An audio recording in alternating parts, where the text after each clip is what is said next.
আজকে তারা আন্দোলন করে আওয়ামী লীগ ব্যান করবে। আওয়ামী লীগ ব্যান করবে কারা?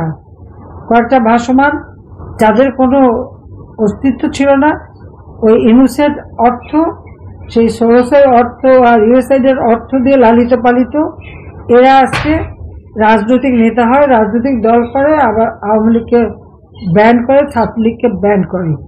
এদের দুঃসাহস দেখে আমি অবাক হয়ে যাই। আর যত জঙ্গি, সেই জামাতে ইসলামী, যুদ্ধাপরাধী, হিজবুত তাহরির, যারা সম্পূর্ণভাবে জঙ্গি সংগঠন, আর এদের সাথে জুড়ছে ইউনূস, যে যত জঙ্গি সন্ত্রাসী বন্দিখানায় ছিল সবাইকে মুক্ত করে দিয়ে তাদের দ্বারা আজকে রাষ্ট্র চালাচ্ছে আর একের পর এক সব ধ্বংস করে যাচ্ছে। আওয়ামী লীগ ভেসে আসে না, আওয়ামী লীগ কোনো পরগাছা না। ছাত্রলীগ 1948 সালে প্রতিষ্ঠিত, ভাষা আন্দোলনের সংগ্রামের মধ্য দিয়ে। আর আওয়ামী লীগ 1949 সালে বাংলার দুঃখী মানুষের অধিকার প্রতিষ্ঠার আন্দোলন সংগ্রামের মধ্যে দিয়ে আওয়ামী লীগ প্রতিষ্ঠিত। আর এই আওয়ামী লীগের স্বাধীনতা এনে দিয়েছে। আজকে যে স্বাধীন দেশে তারা বাস করে, বাংলাদেশ নামটা বলে, ওটাও কিন্তু বঙ্গবন্ধু শেখ মুজিবের দেওয়া, এবং সেটা আওয়ামী লীগ সংগঠনকে নিয়েই তিনি বাংলার মানুষকে ঐক্যবদ্ধ করে দেশটা স্বাধীন করেছেন। একথা ভুললে চলবে না। আজকে যে একটা নিজের পরিচয়, পাসপোর্ট, একটা ঠিকানা, একটা দেশ আওয়ামী লীগই দিয়েছে, জাতির পিতা বঙ্গবন্ধু শেখ মুজিবের নেতৃত্বে। আজকে যারা ব্যান করার জন্য আন্দোলন করে তাদের বোঝা উচিত। আর এটা আমাদের হিসাব করতে হবে এখন, যে তারা শহীদের তালিকা বানিয়ে কতজন মারা গেছে, আর তার বাইরে আওয়ামী লীগ, পুলিশ, সংখ্যালঘু সম্প্রদায়, শ্রমিক, ছাত্র, শিক্ষক কতজনকে তারা হত্যা করেছে। সেই হিসাবটা করলে পরে দেখা যাবে যে শহীদের তালিকা কিন্তু এদিকেই ভারী। কাজে এরা যারা আজকে রাজনীতি করবে আর এই ব্যান করার কথা বলে, তাদের কি অধিকার আছে বলার? তাদেরই বিচার করা উচিত। ইউনূস ক্ষমতা আসার পর সেখানে আন্দোলন যারা করতে যাচ্ছে তাদের বাকি কি জুটছে? আন্দোলন করতে নামলেই শ্রমিকরা নেমেছে, সেই মাদ্রাসা শিক্ষক, স্কুল শিক্ষক, ছাত্র, যারা যখন গার্মেন্টস শ্রমিক, অন্য শ্রমিক, যারা যখনই নেমেছে সঙ্গে সঙ্গে তাদেরকে সাউন্ড গ্রেনেড মারা, টিয়ার গ্যাস মারা, তারপরে লাঠিপেটা করা, গুলি করা, এমনকি হত্যা করে লাশ গুম করেছে। তাহলে ফ্যাসিবাদ কে? ফ্যাসিবাদ কে? আমাদের সময় যখন আন্দোলন করেছে, আমি যাদের ক্ষমতা ছিলাম, এই ছাত্রী তো রাত, কত গভীর রাত পর্যন্ত, সারা রাত পর্যন্ত এই ছাত্রদের সাথে একসাথে তারা কিন্তু আন্দোলন করেছে। কোনো ছাত্রীকে তো, কখনো কোনো মেয়েকে তো অপমান করতে কেউ পারেনি। আমি সার্বক্ষণ নজরে রেখেছি। আমাদের দলের লোক, আইন শৃঙ্খলা রক্ষার সংস্থা, পুলিশ, ঢাকার কমিশনার বা আইজিপি সবাইকে দিয়ে নজরে রেখেছে মেয়েদের জন্য, কোনো রকম বেটিদের ভালোভাবে জন্য তারা হলে, এবং হলের মধ্যে যে তারা আমাদের ছাত্রলীগের মেয়েদের পর্যন্ত অত্যাচার করেছে। অথচ তারা যখন বাইরে, তাদের নিরাপত্তার জন্য আমি নজরদারি করেছি। এটা তারা কি জানে? যখন আমি নাই, আজকে তাদের কি অবস্থা? রাস্তায় নামতে পারে? প্রতিনিয়ত তারা নির্যাতিত হচ্ছে, ধর্ষিত হচ্ছে, তাদের অত্যাচার হচ্ছে। মানুষের খাবার নাই, ঘর নাই, বাড়ি নাই, কৃষক পানি, বিদ্যুৎ পায় না, সেচ দিতে পারে না, বীজ পায় না, সার পায় না, একটা পর একটা ইন্ডাস্ট্রি বন্ধ, শ্রমিক কাজ পায় না।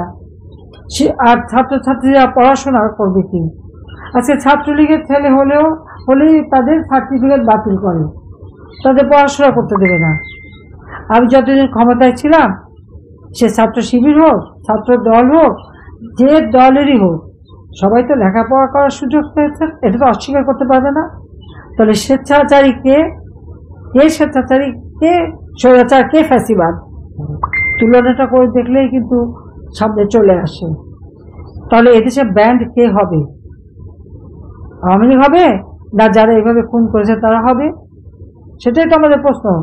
অবৈধভাবে যারা ক্ষমতা দখল করেছে, যার কোনো সাংবিধানিক ভিত্তি নাই, যে জনগণের ভোটে নির্বাচিত না, জনগণের ম্যান্ডেট নাই, একটা ভাওতাবাজি, ধোকাবাজি করে অন্য দেশের পয়সা দিয়ে দেশের সর্বনাশ করে তারপর ক্ষমতায় উঠেছে, তার কি মেটিকুলাস ডিজাইন করে ক্ষমতা এসেছে। কোনো আন্দোলন না, মেটিকুলাস ডিজাইন, অর্থাৎ সূক্ষ্ম পরিকল্পনা করে একটা অপকর্ম করে আজকে ক্ষমতায় এসেছে।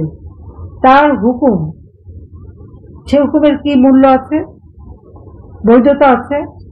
তার নির্দেশ কি বৈধতা আছে? ওই ইউনূসের কি কোনো বৈধতা আছে, বা তার উপদেষ্টা পরিষদের কোনো বৈধতা আছে? উড়ে এসে জুড়ে বসা, জোর করে ক্ষমতা দখল করা, এটা তো চরমভাবে একটা অনিয়ম।